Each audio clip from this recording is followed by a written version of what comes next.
que domina o corpo de muita gente a uma exaustão absoluta e até uma vontade quase inexplicável de chorar. Ok, vamos desempacotar isso.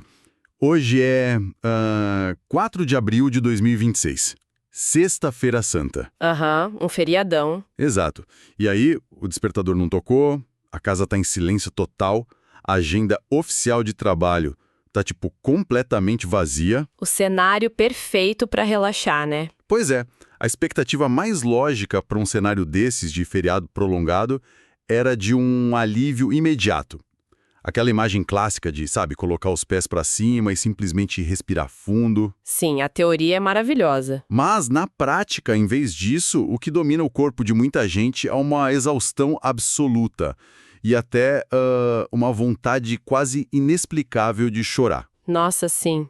Isso é muito mais comum do que se imagina. O corpo e a mente, eles parecem entrar num colapso repentino, justamente, no milissegundo exato em que recebem a permissão oficial para relaxar. É esse contraste brutal entre a calmaria do ambiente e o caos interno, ele não é uma coincidência. Não. Não mesmo.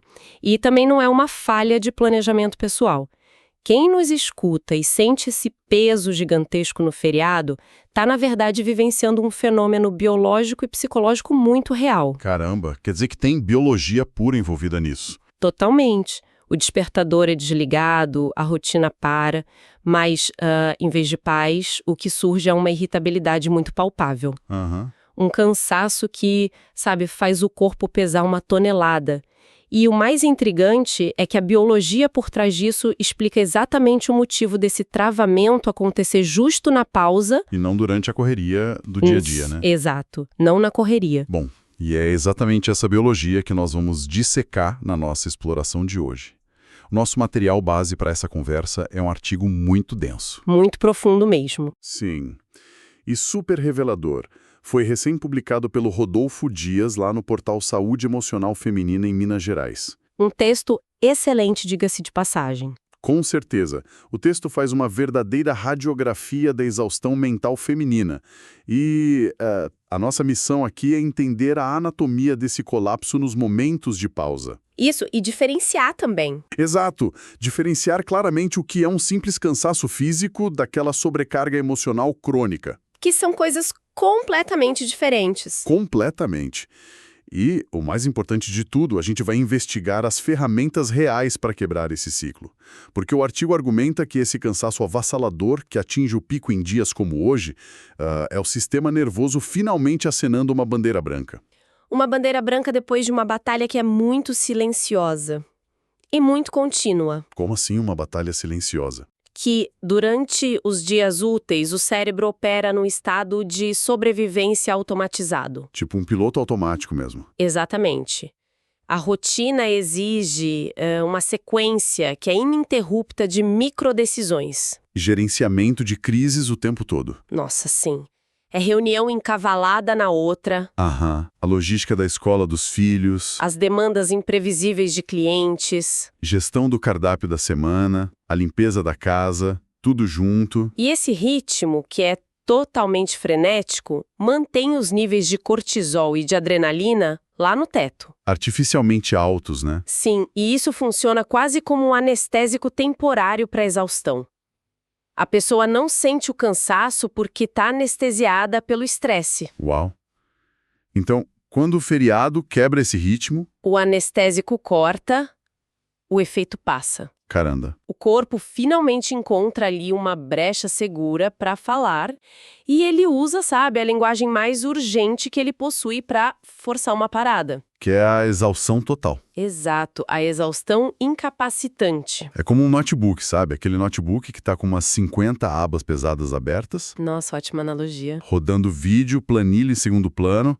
Aí quando a gente finalmente fecha o navegador principal, a memória RAM já tá tão comprometida que a ventoinha continua gritando. Sim, fazendo aquele barulhão. O processador superaquece e o sistema operacional inteiro, simplesmente trava. Perfeito. A máquina não consegue processar o comando novo de descanso. Mas vem cá, se a mente humana é tão sofisticada, por que ela escolhe um travamento tão drástico? Como assim? Falta um aviso prévio? Por que não manda um alerta sutil de, bateria fraca? em vez desse apagão no meio da Sexta-feira Santa. Então, o grande problema é que os avisos sutis, eles foram enviados, o corpo mandou mensagem, Mandou? mas eles precisaram ser ignorados em nome da manutenção da rotina. Ah, entendi. Aquelas dores. Exato, dores de cabeça tensionais, aqueles esquecimentos frequentes, noites que foram mal dormidas. Tudo isso foi atropelado pela urgência do próximo compromisso. Nossa, é verdade. A pessoa ignora porque tem que entregar um projeto, né? Sim, é como dirigir um carro numa estrada a 120 km por hora durante semanas a fio. Aham. Não dá pra simplesmente puxar o freio de mão de uma vez só quando o feriado chega. O carro vai capotar. Nossa, é uma imagem muito forte. O motor mental ainda está girando numa rotação altíssima. Exatamente. O sistema endócrino ainda tá lá bombeando um monte de hormônio de alerta e o cérebro não sabe como processar a ausência de ameaças no ambiente. E o resultado irônico que o texto destaca, que eu achei bizarro, é que a mente, incapaz de tolerar esse desconforto do vazio e do silêncio, ela vai buscar refúgio onde? No movimento. No movimento. A pessoa planejava descansar, mas acaba, sei lá, limpando todos os armários da cozinha. Sim. Ou antecipando os e-mails da semana que vem. Porque parar dói. Isso explica perfeitamente por que aquela irritabilidade surge do lado. Exato. O silêncio passa a ser interpretado como um erro no sistema. Aqui é que a coisa fica realmente interessante. Porque se a gente entende que o feriado destrava essa represa gigante de exaustão, nós precisamos investigar o que é que constrói essa represa no dia a dia. Com certeza. O que vai acumulando essa água toda? Isso. E o texto ele aponta para um vilão muito específico operando ali nos bastidores de cada dia comum. A hipervigilância emocional. A hipervigilância emocional é, sem dúvida, a chave que decodifica todo esse comportamento de travamento. Explica melhor isso pra gente. Claro, na psicologia clínica, esse termo geralmente descreve uma resposta a traumas profundos, onde o indivíduo fica varrendo o ambiente em busca de ameaças físicas reais. Um estado de choque constante. Mas o artigo adapta esse conceito para o nosso cenário moderno. É um estado de alerta constante, sabe? Crônico e ininterrupto para as necessidades, humores e reações de todas as outras pessoas ao redor. Uau! A mente fica o tempo todo, calculando rotas de colisão emocionais? Exatamente. Tentando desarmar essas bombas antes mesmo que elas explodam. É viver com um radar ligado 24 horas por dia. O artigo lista uns exemplos que são muito palpáveis disso, né? Muito. Coisas do cotidiano. A mente que monitora a expressão facial do filho pequeno para evitar uma crise de choro no meio do supermercado. Sim, o tempo inteiro medindo a temperatura do ambiente. Ou a pessoa que fica medindo as palavras numa reunião para manter a satisfação do cliente lá em cima, que calcula o tempo exato de trajeto para não estourar o prazo. E tudo isso enquanto processa lá em segundo plano que o estoque de papel higiênico da casa está acabando. Nossa, é exaustivo só de falar. E os sinais de que esse radar superaqueceu, eles são silenciosos, mas são muito pesados. Pesadíssimos. O corpo fica rígido, mesmo quando a pessoa está sentada no sofá. Existe uma culpa esmagadora ao tentar assistir a um filme sem fazer outra coisa simultaneamente. Dobrar a roupa. Isso é muito clássico. E pior, tem a sensação de solidão. Solidão? Como assim? E enquanto, se sorri e responde com presteza nos grupos de mensagens do trabalho e da família. Nossa, mas me tira uma dúvida que pode surgir para quem nos acompanha agora. Claro, manda. A sociedade, mercado de trabalho, até a própria cultura familiar, não chamam esse comportamento simplesmente de ser uma pessoa responsável? E proativa. Isso, proativa. Como é que a gente pode diferenciar uma responsabilidade madura e normal de um estado patológico de alerta? O que é fascinante aqui é que essa sua provocação vai direto no ponto mais crítico da nossa análise de hoje. É mesmo? É, porque a cultura em que a gente vive deturpou completamente o conceito original de responsabilidade. E transformou isso numa armadilha terrível. Como assim uma armadilha? Pensa bem, a responsabilidade genuína envolve cumprir os seus compromissos e cuidar das suas próprias obrigações, mas dentro de um limite sustentável. Fazer sua parte sem morrer no processo. Exato. Mas a hipervigilância, ela cruza uma fronteira muito perigosa. Ela assume a carga emocional e as responsabilidades de terceiros. Entendi. Trata-se de uma resposta de estresse gigante que a sociedade disfarçou e passou a premiar, inclusive como uma ética de trabalho muito admirável. Ou o instinto de cuidado heróico. Isso deve ter um peso sociológico imenso, né? Imenso. Isso é amplamente documentado pela Associação Americana de Psicologia, a APA. Assim, eles têm aquele relatório anual, certo? Isso mesmo, o Stress in America. E nesse documento, eles detalham muito bem como essa hipervigilância afeta de forma totalmente desproporcional o público feminino. Pela construção histórica mesmo? Sim. Por uma construção histórica e social profunda, espera-se que as mulheres atuem como as cuidadoras padrão da sociedade. As gerentes do lar. As gerentes universais, eu diria. Absorvendo esse monitoramento emocional do ambiente como se fosse, sabe, uma obrigação moral básica. E não como trabalho não remunerado e exaustivo que realmente é. É o peso de ser não apenas a pessoa que executa as tarefas práticas, mas a arquiteta de soluções invisíveis para o bem-estar de absolutamente todo mundo ao redor. Perfeito. Soluções invisíveis. E se o núcleo de todo esse problema é um cérebro que se recusa a abandonar um posto de vigia, a solução mais clichê que a gente escuta por aí é aquela coisa de você só precisa dormir algumas horas a mais no final de semana, ela cai por terra completamente. Completamente. Não faz nem cócegas no problema real. O artigo do Rodolfo é muito categórico ao separar isso, criando um abismo enorme entre o que é o descanso físico e o que é o descanso emocional. E essa distinção, ela muda todo o paradigma do tratamento do esgotamento moderno. Por quê? Porque o descanso físico, ele obedece a uma lógica mecânica muito simples. Deitar, reduzir a atividade celular, reparar tecidos musculares. Permitir que os órgãos se recuperem. Isso. Mas o descanso físico, por si só, não acessa as engrenagens finas da hipervigilância emocional. Então, o corpo dorme, mas a mente não. É por isso que é perfeitamente possível e muito comum dormir 8, 9 ou até 10 horas ininterruptas e acordar no dia seguinte com a sensação de ter sido atropelada por um caminhão. Nossa. Muita gente da nossa audiência vai se identificar com isso agora. Com certeza. O músculo descansou, a perna não dói, mas a mente emocional passou a madrugada inteira processando pendências subconscientes. O sistema límbico simplesmente não desligou a chave. Então, o que tudo isso significa? É como plugar um celular na tomada usando um cabo que está quebrado por dentro. Excelente imagem. Um cabo com defeito. O aparelho passa a noite inteirinha ali conectado à parede. O ícone da bateria na tela até mostra aquele raiozinho de carregamento. Sim, parece que está funcionando. Mas quando o dia amanhece, você tira da tomada e a bateria emocional continua no vermelho.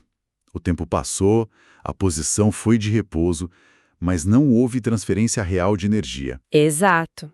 Porque o canal de recarga está totalmente bloqueado por essa necessidade incessante de monitorar o ambiente. Então, se o sono, as famosas 8 horas, não resolvem a equação, o que de fato constitui um verdadeiro descanso emocional, segundo os dados que a gente está explorando aqui? O texto do Rodolfo oferece uma definição de descanso emocional que, sinceramente, beira subversão para essa nossa sociedade produtivista. Subversão. Conta mais. Descanso emocional real significa estar num estado onde não é necessário explicar as suas próprias ações para ninguém. Uau. Onde não é preciso performar simpatia ou eficiência ou utilidade para ser aceito e, principalmente, onde não é preciso gerenciar as emoções ou expectativas de absolutamente nenhuma outra pessoa.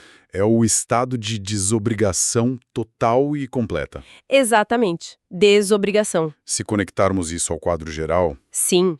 Se conectarmos isso ao quadro geral da saúde pública, entender essa mecânica é vital. Vital mesmo. A Organização Mundial da Saúde, a OMS, oficializou recentemente o burnout como um fenômeno ocupacional. Sim, entrou na CID-11, né? Isso, na Classificação Internacional de Doenças. E isso não é apenas uma mudança burocrática de nomenclatura.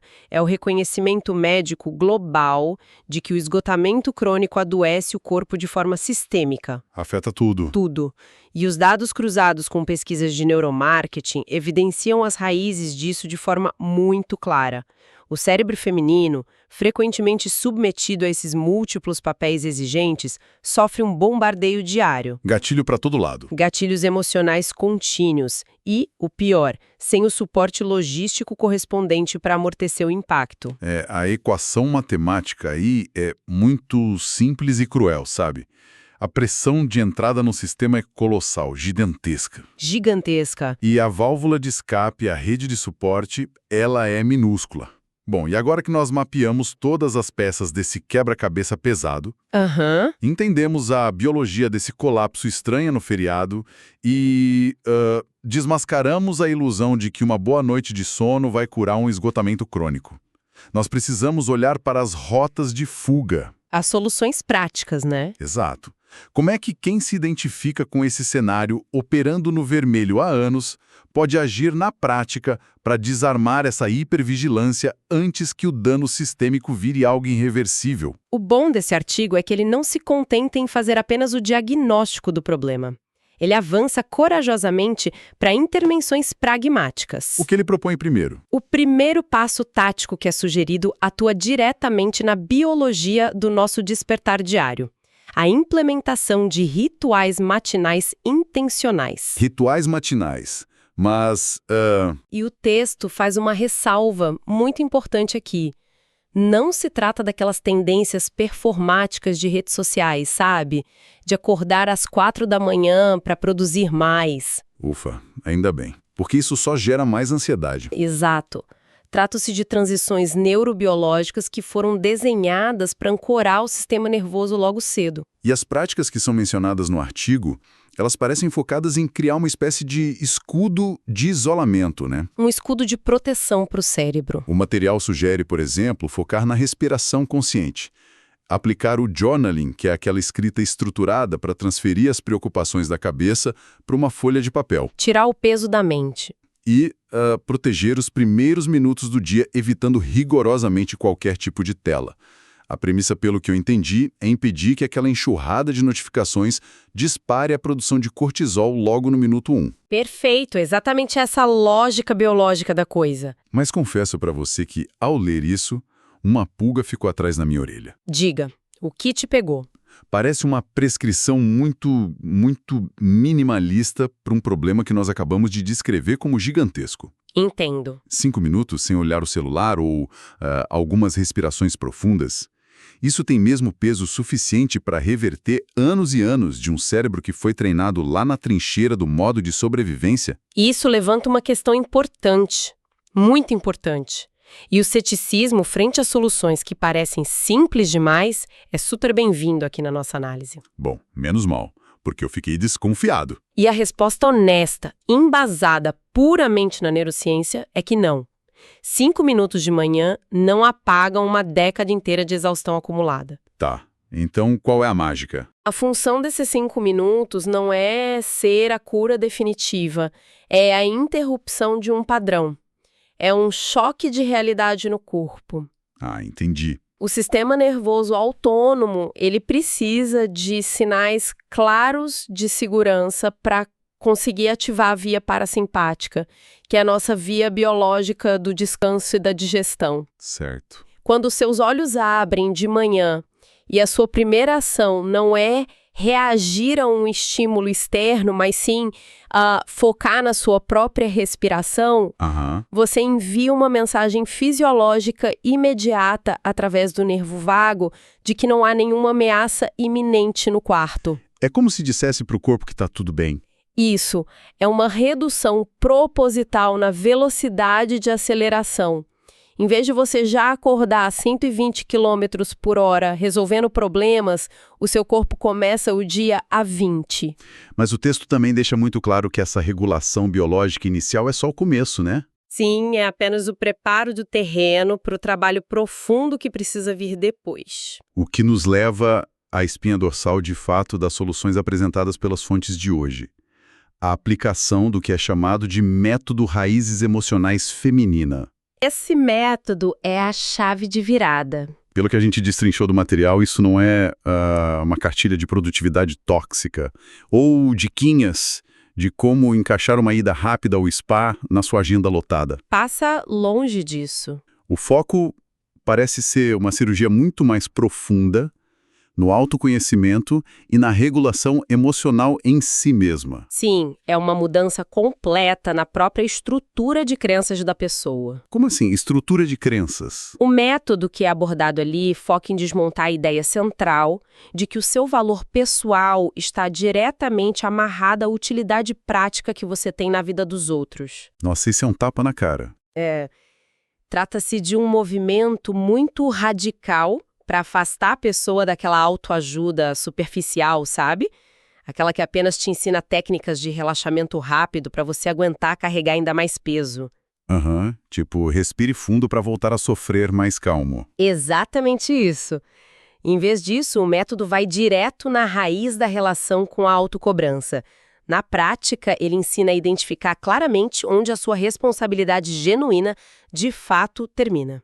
E onde o controle hipervigilante começa. Perfeito. Quando essa regulação emocional profunda finalmente acontece, o seu radar de ameaças é recalibrado para a normalidade. E aí a pessoa muda como ela reage às coisas. Sim, a pessoa aprende a tolerar a sensação super desconfortável de que algo no ambiente pode estar imperfeito, ou que alguém ali perto pode estar temporariamente frustrado com alguma coisa. E sem que isso dispare aquele alarme interno de emergência máxima, né? Exato. Apenas quando essa reestruturação cognitiva é feita de verdade, é que o sistema nervoso encontra um espaço seguro, mas seguro mesmo, para finalmente descansar e se restaurar. Nossa, faz muito sentido, faz todo o sentido. E essa reestruturação, ela amarra todo o nosso percurso da exploração de hoje. Amarra perfeitamente. Nós vimos como a ausência de demandas externas num feriado, como nesse silêncio de uma sexta-feira santa, funciona como um contraste químico brutal,